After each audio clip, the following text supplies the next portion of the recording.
नमस्कार। Healthy lifestyle के channel golden health में आप मेरे साथ जुड़ चुके हैं। मैं हूं रवि वर्मा। आज तक जो बहुत सारे वीडियोस हमने आपके सामने प्रस्तुत किए हैं उसमें हमने ये बताया है कि आपको अच्छे स्वास्थ्य के लिए कैसा खान पान अपना रखना चाहिए। लेकिन सवाल यह है कि जब हम खाना लगातार खाते जाएंगे, शरीर में ठूंसते जाएंगे, तो शरीर की सफाई भी तो बहुत ज़रूरी है ना। ये कुछ उसी तरह की बात होती है कि जैसे हम गाड़ी खरीदते हैं तो उसकी नियमित सर्विसिंग अगर ना कराई जाए तो उसके हमेशा ब्रेकडाउन होने का, ख़राब होने का खतरा बना रहता है। तो उसी तरह से हमारे शरीर को भी नियमित सर्विसिंग या साफ़ सफाई की ज़रूरत पड़ती है। तो आज का जो हमारा वीडियो है वह इसी शरीर की ऐसी ही अपने आप की जाने वाली साफ़ सफाई पर आधारित है। शरीर जो है वो मुख्यतः 4 तरीके से अपने आप को साफ़ करता है। पहला होता है जब हम पानी पीते हैं तो यूरिनेशन होता है, पर्स्पिरेशन या पसीना आता है, तो उस तरीके से शरीर अपने को साफ़ करता है। पर्स्पिरेशन से स्किन साफ़ होती है हमारी। इसके अलावा हम क्या करते हैं, प्राणायाम अगर करते हैं, सांस लेते हैं, तो शरीर के ब्लड में ऑक्सीजन घुलती है। इससे जो शरीर है फेफड़ों की सफाई करता है और पूरे ब्लड की सफाई करता है। इसके अलावा यूरिन और स्टूल के जरिए हमारे शरीर की सफाई होती है। लेकिन इन सब तरीक़ों से शरीर पूरी तरह से साफ़ नहीं हो पाता है। तो आइए आज हम जानेंगे कि हम शरीर को पूरी तरह से साफ़ यानी सर्विस्ड कैसे रख सकते हैं, जिससे कि किसी भी प्रकार की कोई भी बीमारी इस अनाज के पेट में सड़ने की वजह से, जमने की वजह से ना हो। देखिए, शरीर की सफाई की इसी प्रक्रिया को हम डिटॉक्सिफिकेशन के नाम से जानते हैं। लेकिन इससे पहले यह जानना ज़रूरी है कि शरीर में आखिर गंदगी जमती कैसे है। उसमें ये बात मुख्य रूप से ध्यान रखने की है कि जब हम वाटर रिच फूड खाते हैं जैसे फल, सब्जियां, तो उसके पचने में 2 से 3 घंटे का समय लगता है। लेकिन जब हम अनाज खाते हैं या ऐसी और कोई अन्य चीज़ खाते हैं तो उसके पचने में शरीर को 6 से 8 घंटे का समय लगता है। और यही अनाज हमारी छोटी आंत यानी स्मॉल इंटेस्टाइन और बड़ी आंत यानी लार्ज इंटेस्टाइन और कोलन तक में जम जाता है, जिससे गंदगी होती है। वो अनाज जम करके सड़ता है और इसी से हमें तरह तरह की बीमारियां होती हैं। आइए अब स्टेप बाय स्टेप जानते हैं कि शरीर का डिटॉक्सिफिकेशन हमें कैसे करना है। उसमें सबसे पहली चीज़ ये है कि हम शरीर को अपने वेल हाइड्रेटेड रखें, यानी जितनी ज़रूरत हो उतना पानी पिएं, जिससे पसीना निकलेगा और उससे हमारी जो स्किन है उसका डिटॉक्सिफिकेशन होगा। दूसरी चीज़ ये है कि हम अपनी बॉडी को एल्केलाइन रखें और इसका पीएच 7.4 से 7.5 तक ही रखें, जिससे कि हमारी इंटेस्टाइन डिटॉक्स होगी, क्योंकि एसिडिटी नहीं होगी और अपच की समस्या हमें नहीं होगी। इससे इंटेस्टाइन का भी डिटॉक्सिफिकेशन होगा। तीसरी और बेहद महत्वपूर्ण बात जो है डिटॉक्सिफिकेशन के प्रोसेस में, वो ये है कि हम बीच बीच में हर बार कोशिश करें कि इंटरमिटेंट फास्टिंग यानी ऑटोफेजी करें हम। अब ये ऑटोफेजी या इंटरमिटेंट फास्टिंग क्या होती है? तो ऑटोफेजी का अर्थ ये होता है ईटिंग योर सेल्फ, मतलब शरीर के जो टिश्यूज़ हैं वो खुद को खाने लगते हैं जब आप ऊपर से भोजन डालना बंद कर देते हैं। इसी प्रक्रिया को इंटरमिटेंट फास्टिंग भी कहते हैं। यदि आप हफ्ते में 2 से 3 दिन 16 घंटे की इंटरमिटेंट फास्टिंग करेंगे तो आपका शरीर का डिटॉक्सिफिकेशन बहुत एनहांस हो जाएगा, बहुत इंक्रीज़ हो जाएगा, बहुत तेज़ हो जाएगा। इसी ऑटोफेजी यानी consumption of body's own tissue as a metabolic process के लिए सन 2016 में जापान के साइंटिस्ट योशिनोरी ओसुमी को नोबेल पुरस्कार मिल चुका है। अब आप इंटरमिटेंट फास्टिंग के ज़रिए ऑटोफेजी कैसे कर सकते हैं, यह मैं आपको बताऊंगा। तो यहाँ एक बात जान लेना बहुत ज़रूरी है कि हमारा जो शरीर है वो 2 चीज़ों के लिए डिज़ाइंड है। पहली चीज़ है डाइजेशन और दूसरी चीज़ है हीलिंग। हीलिंग का काम हमारी प्राण शक्ति करती है या हीलिंग पावर करता है। तो जब हम फूड लगातार खाते रहेंगे पूरे दिन भर में, शरीर के डाइजेस्टिव सिस्टम को बिजी रखेंगे, जैसे सुबह का हमने नाश्ता कर लिया, उसके बाद हमने खाना खा लिया, उसके बाद हमने चाय पी ली, उसके साथ भी कुछ खा लिया, उसके बाद हम टिडबिट्स दिन भर में कुछ खाते रहे, रात को हमने डिनर भी कर लिया बहुत बेहतरीन किस्म का। तो उससे होगा क्या, हमारा जो डाइजेस्टिव सिस्टम है वो पूरा टाइम बिजी रहेगा in the process of digestion only, उसको हीलिंग का कोई समय ही नहीं मिलेगा। तो हीलिंग का समय उसे देना पड़ेगा हमें, वो होगा इंटरमिटेंट फास्टिंग के ज़रिए।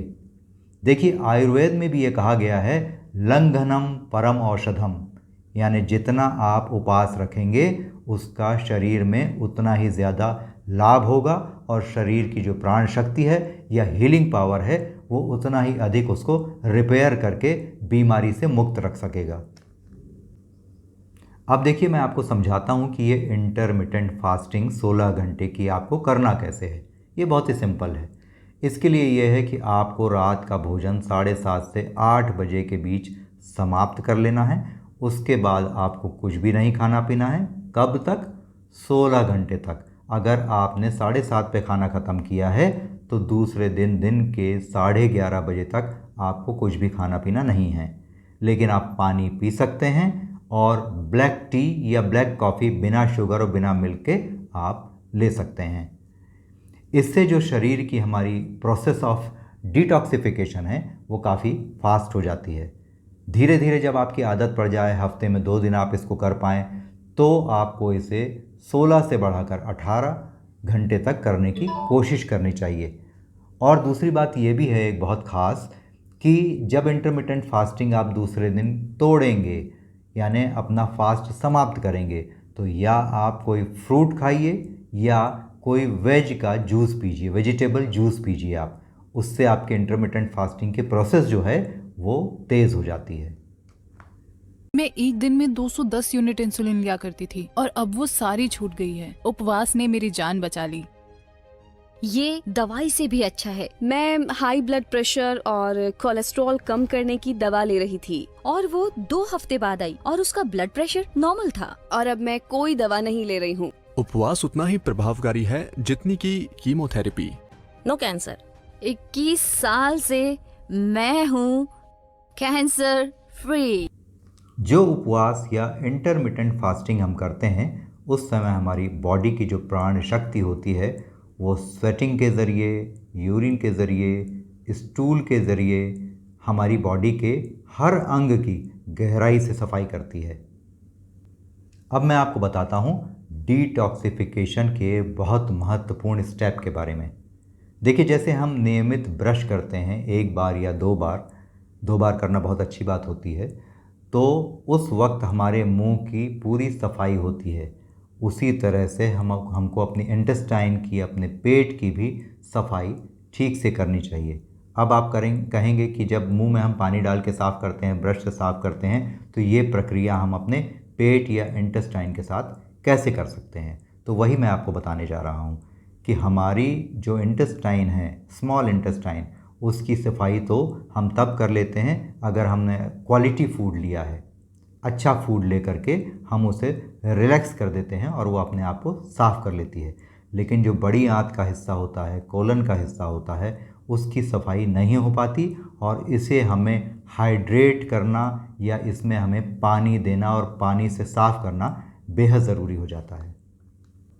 हमारे कोलन की सफाई करने का एक बेहद आसान तरीका है जिसे हम एनीमा के नाम से जानते हैं। वाटर एनीमा अगर आप ले लेंगे तो आपके कोलन की सफाई हो जाती है। अब इसमें बहुत छोटी सी ये बात है, कई लोग एनीमा के नाम से नाक भौं सिकोड़ने लगते हैं कि अरे ये तो बहुत गंदी चीज़ है, इसे हम कैसे करेंगे। लेकिन ऐसा बिल्कुल नहीं है।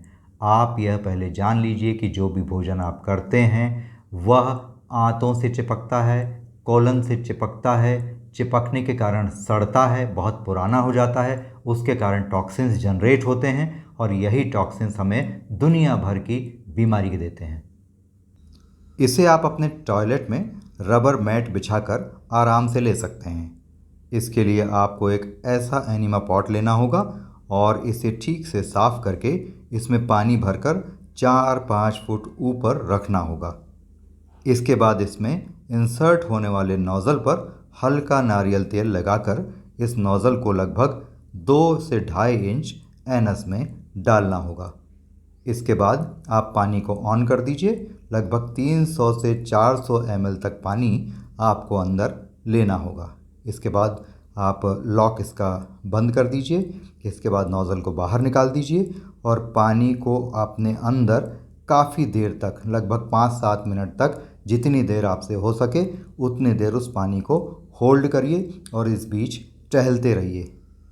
इसके बाद आप टॉयलेट करिए और ख़ुद देखिए कि कितना टॉक्सिक वेस्ट हमने अपने अंदर भर के रखा था। आप एक बार वाटर एनिमा लेना शुरू करके तो देखिए। शरीर में जमा गंदगी जब बाहर आएगी तो आपको देखकर बहुत आश्चर्य होगा कि इतनी सारी गंदगी हमारे शरीर में न जाने कब से इकट्ठी हो रही थी और शायद इसी कारण से आप बीमार भी पड़ रहे थे।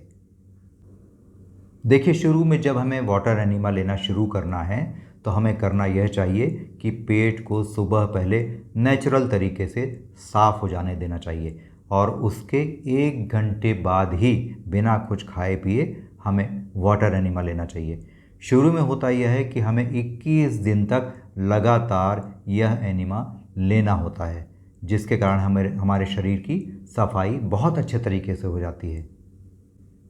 जैसे ही आप कुछ दिन एनिमा ले लेते हैं तो आपको खुद ही समझ में आ जाता है कि यह कितनी सरल और कितनी अच्छी और कितनी फ़ायदेमंद प्रक्रिया है। आपको एनर्जी लेवल बढ़ा हुआ लगने लगता है, स्किन आपकी चमकने लगती है, आपके अंदर जितने भी विकार होते हैं, पेट संबंधी, एसिडिटी संबंधी या और चीज़ों संबंधी, उसमें कमी आने लगती है और आपको यह फील होने लगता है कि आपका एनर्जी का लेवल, आपके काम करने की क्षमता कितनी बढ़ गई है। तो एनिमा लेने से डरिए मत। पहले एनिमा 21 दिन लगातार लीजिए, उसके बाद सप्ताह में 1 दिन लेना जारी रखिए। यहाँ एक बात और बताना चाहूँगा कि जो प्रेग्नेंट लेडीज़ हैं या जो लोग अंडरवेट हैं, बहुत ज़्यादा कमज़ोर हैं, उन्हें एनिमा नहीं लेना चाहिए। लेकिन जब आप एनिमा ले रहे हों और अगर आपकी तबीयत ख़राब हो, जैसे पेट में मरोड़ हो, उल्टी हो रही हो, बुखार हो, उस वक्त भी एनिमा लेना बहुत लाभदायक होता है। तो आज हमने सीखा कि हमें डिटॉक्सिफिकेशन की प्रोसेस करके अपने शरीर को कैसे पूरी तरह से स्वच्छ रखना है, साफ़ रखना है और रोग मुक्त जीवन जीना है। हमारे जो अन्य हेल्थ के टिप्स के उपयोगी वीडियोज़ हैं, उनके जो लिंक हैं वो डिस्क्रिप्शन बॉक्स में दिए गए हैं। और अगर इस वीडियो को भी आप खूब लाइक करेंगे, सब्सक्राइब करेंगे, शेयर करेंगे तो हमें बहुत खुशी होगी। Thanks for watching.